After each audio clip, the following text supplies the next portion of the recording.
నమస్తే సార్. మా nature meditation channel మీకు స్వాగతం పలుకుతుందండి. మా నేచర్ మెడిటేషన్ ఛానల్ యొక్క ప్రేక్షకులకి మీ యొక్క ధ్యాన జీవితం, ధ్యానానుభవాలని పంచుకోవాల్సిందిగా కోరుకుంటున్నాను సార్. ముందుగా మీ పేరు, మీ ఊరితో స్టార్ట్ చేయండి సార్. ముందుగా ఈ నేచర్ మెడిటేషన్ ఛానల్కి మా హృదయపూర్వక నమస్కారాలండి. ఎందుకంటే దినదిన అభివృద్ధి చెందుతుంది. తెలియని వ్యక్తులకి అందరికీ తెలియజేస్తున్నందుకు మరొక్కసారి మా హృదయపూర్వక నమస్కారాలండి. నా పేరండి పాపారావు అండి. మాది అంబేద్కర్ కోనసీమ జిల్లా అంగర గ్రామం అండి. నేను ఈ ధ్యానాన్ని నేను తెలుసుకున్నప్పుడు జ్ఞానం యొక్క విలువ తెలుసుకునే డేట్ ఏంటంటే అండి 2012 అండి. 2012లో నేను దీని గురించి తెలుసుకున్నానండి. తెలుసుకున్న తర్వాత ముందుగా నేను ఎలా ఉండేవాడిని అంటే క్రిస్టియానిటీలో ఉండేవాడిని అనమాట అండి. క్రిస్టియానిటీ ఉంటే మనకి మతపరంగా ఉన్నాను, భక్తిపరంగా అందులో లీనమై ఉన్నాను. కానీ క్రీస్తు చెప్తున్న మాటలు ఏమిటంటే నా ఆజ్ఞలను గైకొనేవాడు ధన్యుడు అని చెప్తున్నాడు. అది మాకు తెలియక ఏం చేసామంటే ఆయన్ని పూజించుతున్నాము, కానీ నేను చెప్పే మాటను మీరు ఆచరిస్తే మీరు కూడా నా వల్లే అవుతారని చెప్పాడు. కానీ మనకి తెలియలేదండి. అది నాకు ఎప్పుడు తెలిసిందంటే మా బాబు ద్వారా. మా బాబు చనిపోయాడండి. చనిపోయాక ఒక కాంతి రూపంలో వచ్చి, మీరు మతం అనే ఉచ్చులో పడడానికి రాలేదు డాడీ, మీరు జ్ఞానాన్ని బోధించడానికి వచ్చారు ఈ భూమి మీదకి అని చెప్పాడు. జ్ఞానాన్ని బోధిస్తడం ఏంటి అని అంటే, మీరు ఎందుకంటే ఈ భూమి మీదకి తల్లి నువ్వు కూడా జ్ఞానాన్ని బోధించడానికి తప్ప వేరే దానికి రాలేదు. మతంలో పడ్డారు, ఆ మతంలోంచి బయటికి రావడానికే నేను ఈ భూమి మీదకి వచ్చాను. అంటే ఆ ఉచ్చులోంచి మీరు బయటికి రావడం కోసం, మీకు పెయిన్ తీసుకురావడం కోసం నేను బయటకు వచ్చాను. మీకు వైరాగ్యం రావాలని, ఆ వైరాగ్యం ద్వారానే మీరు ఈ చావు పుట్టుకల యొక్క విలువ తెలుసుకోవాలి. అలా ఈ భూమి మీదకి ఎందుకు వచ్చాము, దేనికోసం వచ్చాము, ఈ ఈ ఈ ఈ భూమి మీద మనం నేర్చుకోవాల్సిన పాఠాలు ఏమిటి అని తెలియజేయడానికి మీరు వచ్చారు తండ్రి, అంతేగాని మతంలో ఉండడానికి కాదు. జీసస్ ఏదైతే అద్భుతమైన ప్రవచనాలు చెప్పాడో, ఏదైతే అద్భుతమైన అనుభవ జ్ఞానాన్ని అందించాడో, ఆ జ్ఞానాన్ని మీరు కూడా పొందండి అని చెప్పాడు. కానీ మీరు ఏంటంటే మతం అనే అజ్ఞానంలో ఉండిపోయారు. మతము మానవత్వాన్ని నేర్పాలి, కానీ మతము ఎప్పుడూ మనిషిని ద్వేషిగా తయారు చేయకూడదు, అజ్ఞానిగా తయారు చేయకూడదు. అది మనం మర్చిపోయాం. అందుకని నేను వచ్చాను డాడీ అని మా అబ్బాయి చెప్పాడండి. ఆ అబ్బాయి చెప్పాక అప్పుడు నాకు జ్ఞానం వచ్చింది. సోలొచ్చి మాట్లాడింది. అంటే మనకి అంటే ఎందుకు ఈ చావు పుట్టుకులు ఎందుకని నాకు వైరాగ్యం వచ్చేసిందండి. ఎందుకు మనం ఈ భూమి మీదకి వచ్చాము, అసలు పిల్లల మీద ప్రేమ ఎందుకు పెట్టావు నువ్వు, ప్రేమ పెట్టి మరలా నువ్వు ఎందుకు పిల్లల్ని తీసుకెళ్ళిపోతావు అర్ధాయుసుతోటి అని నేను ప్రశ్న వేశానండి. ఎప్పుడు జీసస్ పటాన్ని చూస్తూ ఎంతో దుఃఖంతో వేదనతో నేను ఆ జీసస్ పటాన్ని చూసి నేను ఒక ప్రశ్న వేశాను అనమాట. అప్పటి వరకు నేను అడిగాను, ఆ తర్వాత నాకు ప్రశ్న వేశాను. చూడండి, ఎప్పుడైతే మనము అడుగుతూ ఉంటామో అడుగుడి మీకు ఇవ్వబడిను, తట్టుడి మీకు తెరవబడిను అని చెప్పాడు జీసస్. నేను ఎప్పుడు అడిగేవాడిని, ప్రాధేయపడేవాడిని. కానీ ఈ చావు పుట్టుకల యొక్క విలువ ఏంటో మీరు నాకు చెప్పండి అని ఎప్పుడైతే నాలోంచి ప్రశ్న ఉద్భవించిందో అప్పుడు నాకు సమాధానం వచ్చిందండి. 19 సంవత్సరాల నుంచి నాకు ఎటువంటి సమాధానం లేదు. ఎప్పుడు దేహి అని అడిగేవాడిని, కానీ అడగవలసిన విషయాలు అడిగేవాడిని కాదు. మన జీవిత గమ్యం ఏంటి, మన జీవితం యొక్క సారాంశం ఏంటి అని నేను ఎప్పుడు అడగలేదు.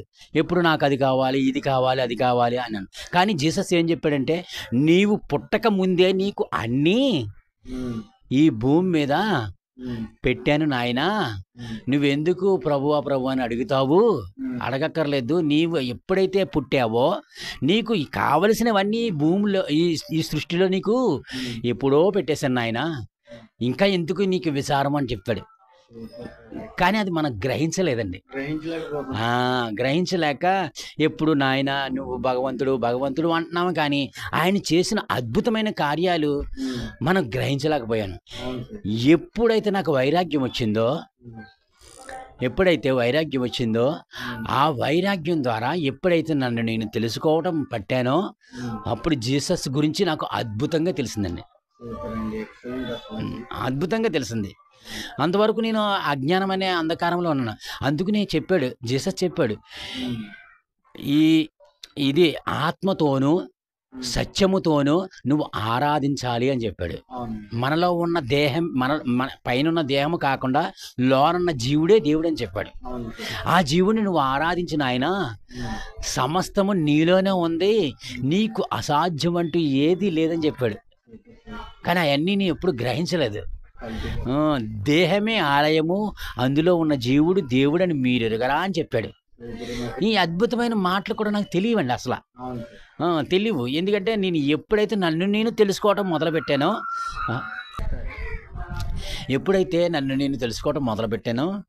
అప్పటి నుంచి నాకు ఒక్కొక్కటి అర్థమవుతుంది అనమాట అండి.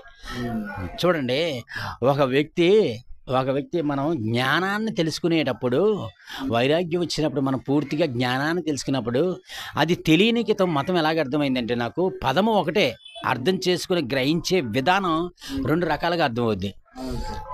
నాకు ఎప్పుడైతే నన్ను నేను తెలుసుకుంటూ మొదలు పెట్టానో, ఒకసారి ట్రై, ఇప్పుడు ఎంతవరకు ఇది పూర్తిగా అందులో ఉన్న జీసస్ చెప్పిన పరమ సత్యాలన్నీ నాకు నిమిడీకృతం, బాగా అర్థమైపోయినాయి అనమాట అండి. నీ నోటితోటి వాక్శుద్ధి గురించి చెప్పాడు. నీ నోటిలోకి వెళ్ళేది నిన్ను చెడుపు చేయదు, కానీ నీ నోటి ద్వారా వచ్చే వాక్శాస్త్రం గురించి నిన్ను అదుపు చేస్తుందని చెప్పాడు. నిన్ను వల్ల నీ పొరుగువారిని ప్రేమించమన్నాడు. ఎప్పుడైతే మనం పొరుగువారిని ప్రేమించామంటే అప్పుడు ద్వేషం ఉండదు, ఈర్ష్య ఉండదు, పగల ఉండవు. ఈ పగలు అవన్నీ ఉండవు. ఆ పక్కవాడిని భగవంతుడు అనుకుంటే చాలు, ఇంకా ఎప్పుడు అంతా శాంతిమయం అయిపోద్ది. నిన్ను వల్ల నీ పొరుగు జీవులను ప్రేమించని చెప్పాడు. ఎప్పుడైతే మనం పొరుగు వాటిని ప్రేమించామనుకో, మనతో పాటు జీవిస్తున్నాయి కదా ఆ జీవులు కూడా, వాటిని కూడా ప్రేమించి అందరినీ ప్రేమిస్తూ ఉన్నామంటే, ఇంకా ఆయన అంత అద్భుతమైన వర్డ్స్, మామూలు వర్డ్స్ పెట్టలేదు. ఆయనంత ఈ భూమి మీద కరుణామయుడు, అంత కరుణామయుడు కూడా లేదు. చూడండి, ఎంత ప్రతి ఈ భూమి మీదకి వచ్చిన అనంతమైన దేవతలు ఉన్నారు, ఎంతోమంది. అందరూ చెప్పేది సత్యము ఒకటే, నిన్ను వల్ల నీ పొరుగువారిని ప్రేమించమంటున్నారు, కరుణా ధర్మంతో ఉండమంటున్నారు, ఈర్ష్యా దేశాన్ని పక్కన పెట్టమంటున్నారు. ఎవరు చెప్పిన మాట ఒక్కటే సత్యం అనేది. ఆ సత్యాన్ని మనకి ఎప్పుడు అర్థమవుతుందంటే, ఫస్ట్ మనల్ని మనం అర్థం చేసుకున్నప్పుడే ఇతరులదంతా అర్థమవుతుంది. మనం ఏంటంటే అజ్ఞానంలో ఉంటున్నాం కాబట్టి ఎంతసేపు ఇతరుల గురించే ఆలోచనలో ఉంటున్నాం. మన జీవితం అంతా అడవి కాసిన వెన్నెల్లాగా అయిపోతుంది. మరి ఎప్పుడు మనల్ని ఎప్పుడు తెలుసుకుంటాము జీవితం ఇంతేనా?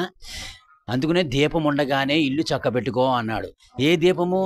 నీలో ఉన్న దీపాన్ని వెలుగుతూ ఉన్నప్పుడే ఈ సృష్టిలో ఉన్నది ప్రతిదీ అర్థం చేసుకో అని చెబుతున్నాడు.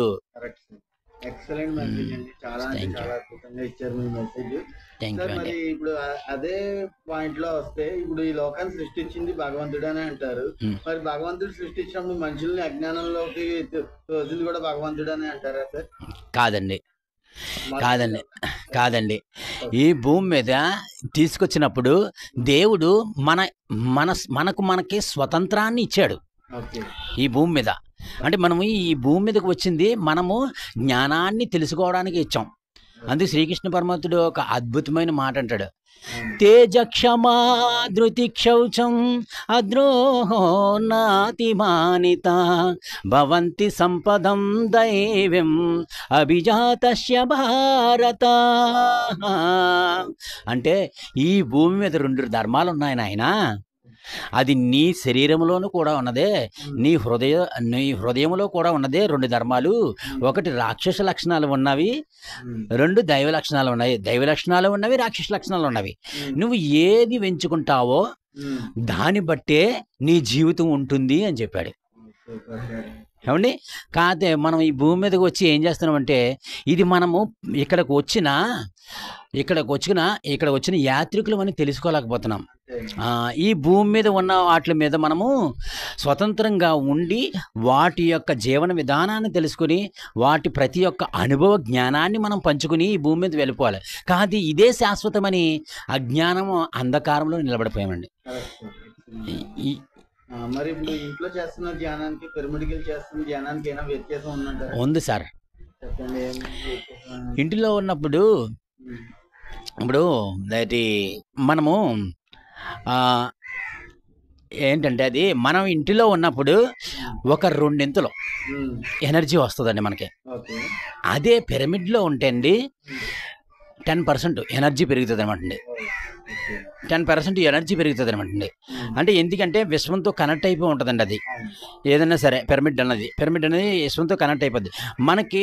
మనకి ఏదన్నా సొల్యూషన్ దొరకాలంటే పిరమిడ్లో కూర్చుని మనం ధ్యానం చేసామంటే 4 రోజుల్లో అవ్వాల్సింది 2 రోజుల్లో సొల్యూషన్ అయిపోద్దండి. అందరూ పిరమిడ్ శక్తి అద్భుత శక్తి అంటూ ఉంటారు కదా, అసలు ఆ పిరమిడ్ శక్తి అంటే ఏంటండి? అంటే మన ఛానల్ చూసే ప్రేక్షకులు చెప్పండి. నాకంటే తెలుసు, మన ఛానల్ చూసే ప్రేక్షకులు కూడా తెలుసుకోవాలి కాబట్టి వాళ్ళకి ఇంకా అడుగుతున్నాయి ప్రశ్న. అసలు ఈ పిరమిడ్ శక్తి అంటే పిరమిడ్ శక్తి అంటే అండి ఏమీ కాదండి. ఏంటంటే ఈ భూమి మీద ఈ పిరమిడ్లు ఇప్పుడు దేవాలయాలు ఉన్నాయి చూసారా. దేవాలయంలో ఉన్నప్పుడు దేవాలయాలు ప్రతి గోపురాలు కూడా పిరమిడ్ ఆకారంలో ఉంటాయి. ఎందుకంటే త్రికోణం చివరికి వచ్చేటప్పటికి త్రికోణంలో ఉంటుంది. పైన ఏముంటుంది, కలశం ఉంటుంది. ఆ కలశం ద్వారా మనకి ఎనర్జీ భూమి మీద పైనుంచి ఆకాశం నుంచి మనకి కిందకి వస్తూ ఉంటుంది అనమాట అండి ఎనర్జీ. అందుకనే దేవాలయంలో చూడండి, ఎందుకంటే అంత అద్భుతంగా ఉంటుంది. మన మైండ్ కూడా మన ఆలోచన స్థితి కూడా మారిపోతూ ఉంటుంది. కానీ ఈరోజు ఇప్పుడు జనం ఎక్కువ అవటం వల్ల దేవాలయంలోనూ మనకి ఖాళీలు ఉండట్లేదు. అక్కడ ఉండి ధ్యానం చేసుకోమని పూర్వీకులు ఎప్పుడో మనకు చెప్పారు. కానీ మనకి అక్కడ ఖాళీ ఉండలేదు. కానీ అందుకునే ఈ రోజు నాడు బ్రహ్మర్షి సుభాష్ పత్రిజీ ఈ పిరమిడ్స్ అనేవి ఎప్పుడో వచ్చినాయి. కాకపోతే ఈ పిరమిడ్స్ అనేవి బ్రహ్మర్షి సుభాష్ పత్రిజీ ఎందుకు పెట్టించారంటే, ఈ దేవాలయాల్లో ఖాళీ ఉండలేదని ఈ పిరమిడ్ దేవాలయాలను సృష్టించారు. ఈ పిరమిడ్ దేవాలయంలో కూర్చుని నీకు ఇష్టమైన దైవాన్ని అద్భుతంగా నువ్వు ఆరాధించవచ్చు, అద్భుతమైన జ్ఞానిగా మారచ్చు అని మనకి ఆయన చెప్పగానే చెప్పారన్నమాట. చెట్లే పెంచుతుంటారా మీరు? అవునండి, పెంచుతామండి. ఇవన్నీ మొక్కలు అయ్యి మా ఇంట్లో మా వదిని గారికి మొక్కలంటే చాలా ఇష్టం అనమాట అండి. అందుకని అద్భుతంగాను చెట్లతో పాటు అన్ని విషయాల్లోనూ కూడా పరిపూర్ణంగా, ఎందుకంటే మనకు అర్థమైపోద్దండి ఏంటంటే మనతో పాటు మన పక్కనున్న జీవరాశులు కూడా ఈ భూమి మీద జీవించే హక్కు ఉన్నదని మనకు జ్ఞానం ద్వారా తెలుస్తుంది అనమాట అండి. మరి ఇప్పుడు ఆ చెట్లు నరికేసి బిల్డింగ్లు కట్టడం, అలాగే పొలాలను తవ్వేసి చెరువులుగా మార్చి అంతా పొల్యూషన్ లా మారుస్తున్నారు కదా సార్ ప్రపంచం. మరి వాటి గురించి మీరు ఏమన్నా చెప్పగలరు? 84 లక్షల జీవరాశుల్లో అండి మానవుడు ఒకడే కొంచెం తెలివైన వాడు. కానీ ఈ సృష్టిని 84 లక్షల జీవరాశుల్లోనూ 84 లక్షల జీవరాశుల్లోనూ ఒక జీవరాశే ఈ సృష్టిని పాడు చేస్తున్నాడు. డెవలప్మెంట్ అనుకుంటున్నాడు, కానీ ఆ డెవలప్మెంట్ కాదండి. అది మనిషి ఆడి మేధస్సుని ఈ ప్రకృతి వినాశనాలకి ఉపయోగిస్తున్నాడండి. చెడిపేది కూడా మానవుడు తప్ప ఏ జీవరాశి కూడా చెడపదండి. అందుకనే డెవలప్మెంట్ అని ఉన్నది ఈ భూమి మీద ఉన్న ఆక్సిజన్ సారవంతమైన ఈ ఎనర్జీని పక్కన పెట్టి పొల్యూషన్ ఎక్కువ క్రియేట్ చేస్తున్నాడు అన్నమాట. అందుకనే ప్రకృతికి మాత్రకి కోపం వచ్చిందంటే వదలదండి. ఎందుకంటే అందుకనే తుడుపు నాశనం చేస్తుంది ఒక్కొక్కరిని. తెలుసండి ప్రకృతికి ఏం చేయాలో కూడా తెలుసు. మానవుడు అతి మేధస్సు అయిపోయాడు. అతి మేధస్సు అవడం వల్ల ఈ పొల్యూషన్ ఎక్కువైపోయింది. పొల్యూషన్ ఎక్కువ అవడం వల్లే తనకు తెలుసు ఎప్పుడు ఏది సరే చేసుకోవాలో కూడా ప్రకృతి మాతకు తెలుసు.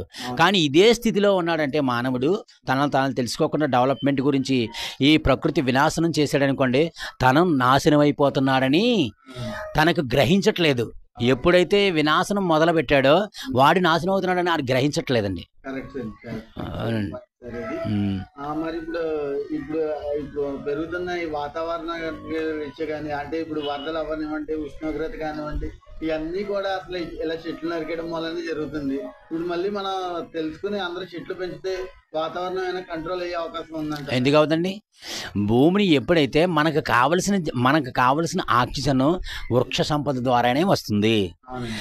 మరి ఈ కావలసిన వృక్ష సంపదని మనం కొట్టివేస్తే ఏమవుద్ది? మన ఆక్సిజన్ని కోల్పోతాం. అప్పుడు ఎవడ నాశనం అవుతాడు? ఎవడైతే కొట్టేశాడో వాడే నాశనం అవుతాడు. మరి అది ఆరోగ్యంగా ఉండాలంటే ఏం చేయాలి?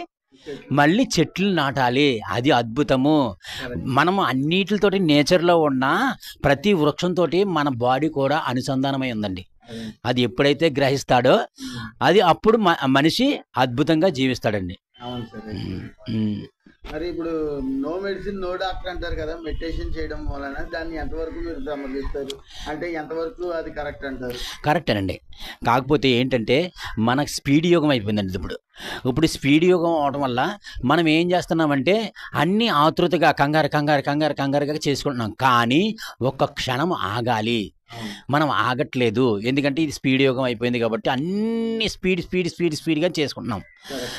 ఆ చేయడం వల్ల మనకి ఏమవుతుందంటే మన మనసు చంచలం అయిపోతుంది. ఆ మనసుని నెమ్మదిగా సంచలనం కాకుండా మనం మనసును ఆపాలంటే మినిమం 3 అవర్స్ చేయాలండి. మినిమం 3 అవర్స్ చేస్తే ఎలాంటి వైరస్ కూడా మనల్ని తాకదండి. కానీ మనం ఒక గంట పాటు చేయడానికే మనం ఇబ్బంది పడుతున్నామండి. గంట పాటు చేయడానికే ఎంతో టైం అయిపోయింది అని అనుకుంటున్నాం. కానీ ఈ పరుగులు ఎందుకు పరిగెడుతున్నాడో కూడా అర్థం అవ్వట్లేదు. ఏం చేసుకుంటాడో ఈ జీవిత విధానం సంపాదించి చివరికి ఏం చేస్తాడు? తన పట్టుకుని వెళ్ళడో, తను అనుభవించడు. తను అనుభవిస్తున్నాడు అని అనుకుంటున్నాడు. కానీ ఇది ఉంది, ఈ ఆస్తి ఉందనుకుంటున్నాడు. కానీ తన జీవితంలో ఏదైతే తన నోటి ద్వారా అనుభవిస్తాడో, చేతల ద్వారా అనుభవిస్తాడో అదే అండి వాడి ఆస్తి. పక్కన ఉన్నది కాదు ఆస్తి. మరి ఇప్పుడు యువతరం ఉన్నారు, వాళ్ళు ధ్యానంలోకి రావాలన్నా, శాకాహారులుగా మారాలన్నా మీరు ఇచ్చే సందేశం ఏమైనా ఉంటే మన నేచర్ మెడిటేషన్ ఛానల్ ప్రేక్షకులు చెప్పండి సార్. అండి, రాబోయే కాలంలో చాలా విపరీతంగా అనర్థాలే జరుగుతాయండి. ఎందుకంటే కలియుగంలో శ్రీకృష్ణ పరమాత్ముడు, ఇది కలియుగం జరుగుతుంది కాబట్టి శ్రీకృష్ణ పరమాత్ముడు అన్ని అన్యాయాలు అక్రమాలే జరుగుతాయి అంటారు. విరుగుట కొరకే ఎప్పుడైతే యువతరము తెలుసుకుని ఈ జ్ఞానాన్ని తెలుసుకుని ఎప్పుడైతే శాకాహారులుగా మారారో అప్పుడు ఇది శాంతి యుగంగా మారిపోతుందండి. అది త్వరలో జరుగుతుంది, ఖచ్చితంగా జరిగే తీరుతుంది. ఎందుకంటే విరుగుట కొరకే. ఇప్పుడు ఈ కలియుగం జరిగిందంటే నెక్స్ట్ శాంతి యుగం రావాల్సిందే, వచ్చే తీరుతుందండి ఖచ్చితంగా. ఓకే. మీరు శాకాహారుల ర్యాలీ గురించి పాటలే పాడారని మేము చాలా అయితే మా ఛానల్ యొక్క ప్రేక్షకులు కూడా తెలుసుకున్నారు. మా ఛానల్ ప్రేక్షకుల కోసం ఈ శాకాహార ర్యాలీ గురించి, అలాగే మీరు రాసిన ఏదైనా ఒక 2 పాటలు అద్భుతంగా పాడవలసిందిగా మా ఛానల్ ప్రేక్షకుల ద్వారా మేము కోరుకుంటున్నాం సార్. ఓకేనండి. నేను పాటలంటే నాకు చాలా ఇష్టం అండి. పాటలంటే నాకు చిన్నప్పటి నుంచి ఒక్కొక్కరికి ఒక్కొక్క ఇష్టం ఉంటుంది. నాకు పాటలంటే ఇష్టం అనమాట. చిన్నప్పటి నుంచి ఏవో పాటలు పాడుతూ ఉండేవాడిని. క్రిస్టియానిటీలోకి వెళ్ళినప్పుడు పాడేవాడిని, దుర్గమ్మ గుడికి వెళ్ళి పాడేవాడిని, స్కూల్కి వెళ్ళినప్పుడు పాడేవాడిని. కానీ అలాగలాగే ఇష్టమైనప్పుడు నేను ధ్యానంలోకి వచ్చాక సమస్తము నీలోనే ఉంది కదా, అసాధ్యం అంటూ ఏది లేదని చెప్పాడు కదా ఆ పరమాత్ముడు. అయితే నేను పాటలు రాయాలని నాకు ఆశ కలిగింది. ఆ పాటలు రాయాలి ఎలాగా అని అనుకుని ధ్యానంలో కూర్చున్నాను అనమాట. నా ఇన్నర్లోంచే మనకి ఏమొచ్చి అంటే ఇలాగా బాణీ కట్టండి, ఇలా పాటలు రాయి, ఇలా చేయి అని వచ్చింది అనమాట. నేను ఎప్పుడైతే శాకాహారమే నిజమైన శ్రేష్టమైన ఆహారము, ఈ మానవ నిర్మాణానికి సంబంధించింది తప్ప మృతాహారము మానవుడికి చెందింది కాదు, మృగాలకి చెందింది ఈ ఆహారము. సాత్విక ఆహారము మానవులకు చెందింది, సాధు జీవులకు చెందింది అని ఎప్పుడైతే గ్రహించానో నేను మానేసానండి. ఈ జ్ఞానంలోకి వచ్చాక మానేసాక నేను ఏదైతే తప్పు చేశానో ఆ తప్పు తెలుసుకుని నేను మానేనో, నాలాంటి తప్పు ఇంకెవ్వరిలో చేయకూడదు అని ప్రాయశ్చిత్తం చేసుకోవాలి నేను ఇది అని అనుకున్నాను అనమాట. అనుకున్నప్పుడు మరి మనము డైరెక్ట్గా ఇలాగా మాంసాహారం మానేయండి, బాగోదు, తినకండి అని చెప్తే ఎవరు వినరండి. మరి విన్నప్పుడు ఏం చేయాలి అని అనుకున్నప్పుడు నాకు దర్శనములో ఒక 2 వర్డ్స్లు వచ్చినాయి, 3 వర్డ్స్లు. జీసస్ గురించి చెప్పు, వీరబ్రహ్మం గారి గురించి చెప్పు, యోగి యామన్ గురించి చెప్పాను. అది ఒక పాటగానే రాశాను అనమాట అండి. వాళ్ళు చెబుతున్నారు, నేను చెప్పిన మాట కదండి. అది ఏ పాట అని మీకు వినిపిస్తానండి. ఓ పల్లవి శరణం. ఓకే. జీవిని చంపి జీవికి పెట్టిన పాపాలలో మీరు పడతారని, ప్రాణిహింస చేత రాదుర మోక్షం, బలులు అర్పణలతో ముక్తి రాదయా. ప్రాణిహింస చేత రాదుర మోక్షం, బలులు అర్పణలతో ముక్తి రాదయా. బలులు అర్పణలతో ముక్తి రాదయా. జీవిని చంపి జీవికి పెట్టిన జీవదోషములలో చిక్కపడుదువు. ప్రాణిహింస చేత రాదుర మోక్షం, నీకు ప్రాణిహింస చేత రాదుర మోక్షం అని బ్రహ్మం చెప్పిన మాట వినబడలేదా? ప్రాణిహింస దోషమని తెలియలేదా అని వీర బ్రహ్మం చెప్పిన మాట వినబడలేదా? ప్రాణిహింస దోషమని తెలియలేదా? వినరండో వినరండో సోదర సోదరి మణులారా, మాంసాహారము మానండి, మూగ జీవాలను ప్రేమించండి. వినరండో వినరండో సోదర సోదరి మణులారా, పక్షులను జంతువులను పట్టి హింసించి నీవు వాటిని తింటే, పక్షులను జంతువులను పట్టి హింసించి నీవు వాటిని తింటే, నీ నాలుక రుచుల కోసం జీవహింస చేస్తే దయచూపడు నీపై ఆ దేవదేవుడు. నీ నాలుక రుచుల కోసం జీవహింస చేస్తే దయచూపడు నీపై ఆ దేవదేవుడు. దయచూపడు నీపై ఆ దేవదేవుడు.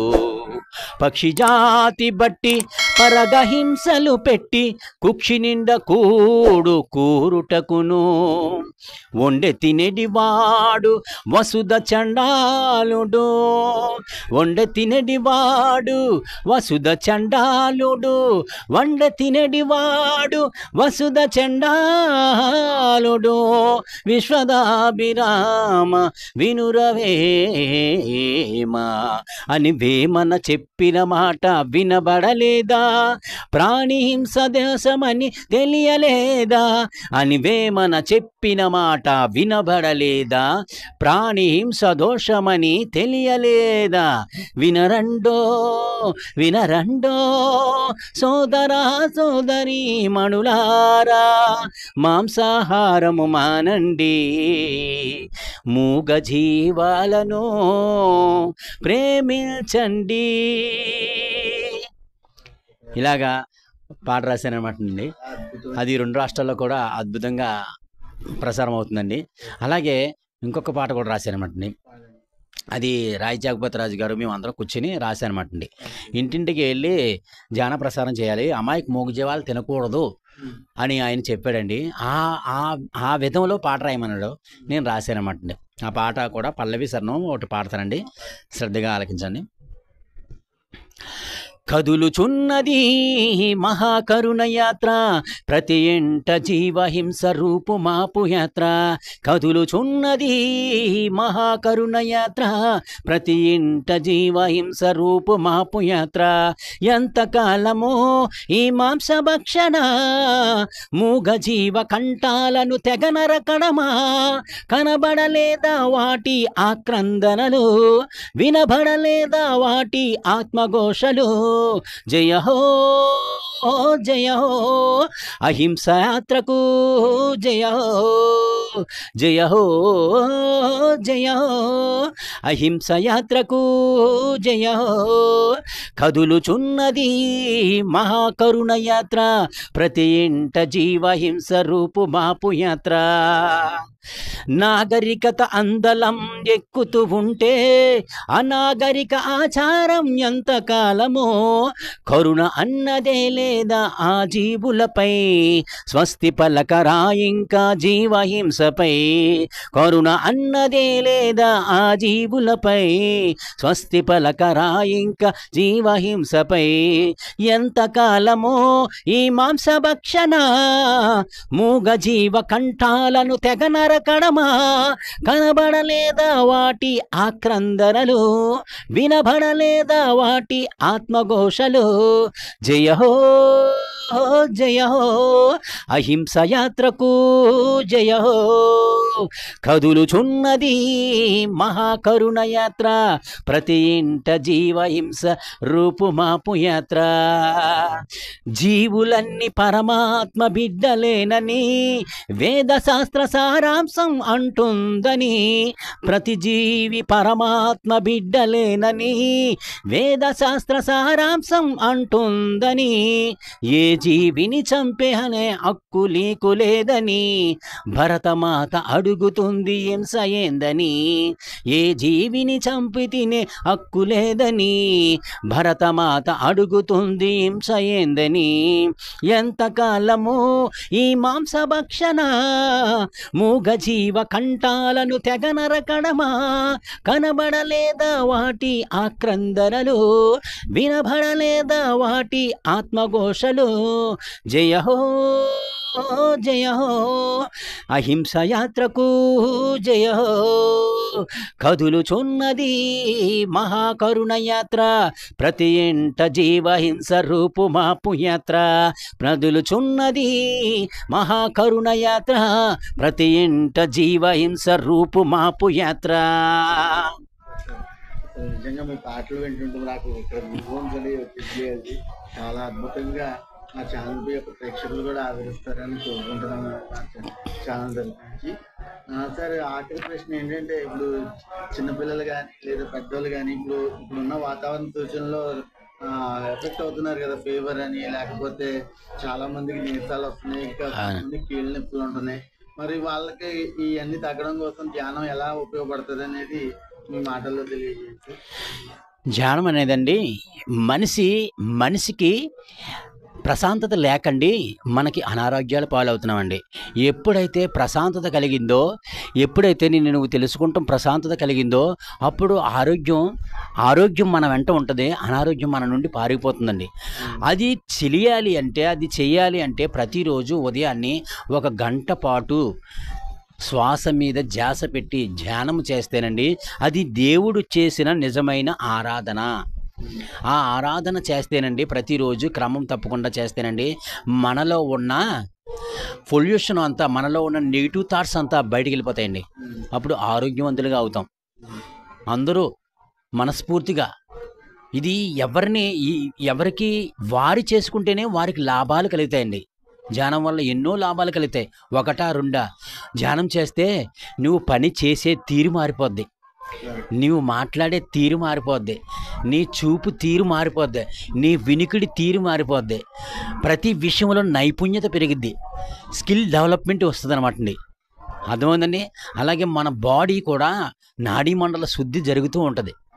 ఎప్పుడుగా యాక్టివ్గా ఉంటాం, మనలో హృదయ తలుపులు తెరవబడతాయి. తెలిసిందనుకోండి, అప్పుడు మనకి ఇందులోంచి ఆనందం వస్తుంది అనమాట. ఆనందం హృదయంలోంచి తాండవిస్తుంది. ఎప్పుడైతే ఆనందం తాండవిచ్చిందో మనం ఆరోగ్యవంతులు అయిపోతాం.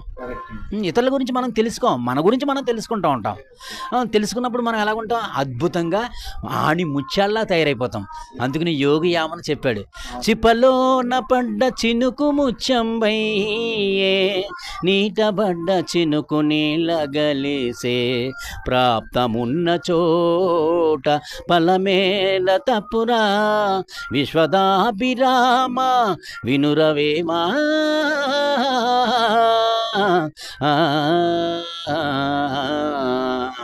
మనకు అందరికీ ఉంది ధ్యానం అనే ప్రాప్తి, ప్రతి ఒక్కరిలోనూ ఉంది. అది గ్రహించుకుని ప్రతిరోజు ఉదయాన్నే 1 గంట పాటు ధ్యానం చేసుకోండి. మీకు ఇష్ట దైవాలు ఎవరైనా ఉంటే కొలుసుకోండి, తప్పులేదు. కానీ ఒక్క ధ్యానం అనేది చేసుకుంటే అప్పుడు మీరు పరిపూర్ణులుగా మారిపోతారు. అదే నేను తెలియజేస్తున్న ముఖ్యమైన విషయం అండి. అంతకుమించి మీ భూమి మీద ధ్యానం తప్ప ఇంక వేరే మార్గం అనేది ఏదీ లేదండి. ఎందుకంటే నువ్వు తెలుసుకుంటావు కాబట్టి తెలియజేసేదే ఈ ధ్యానము. ఓకేనండి, థ్యాంక్ యూ వెరీ మచ్ అండి.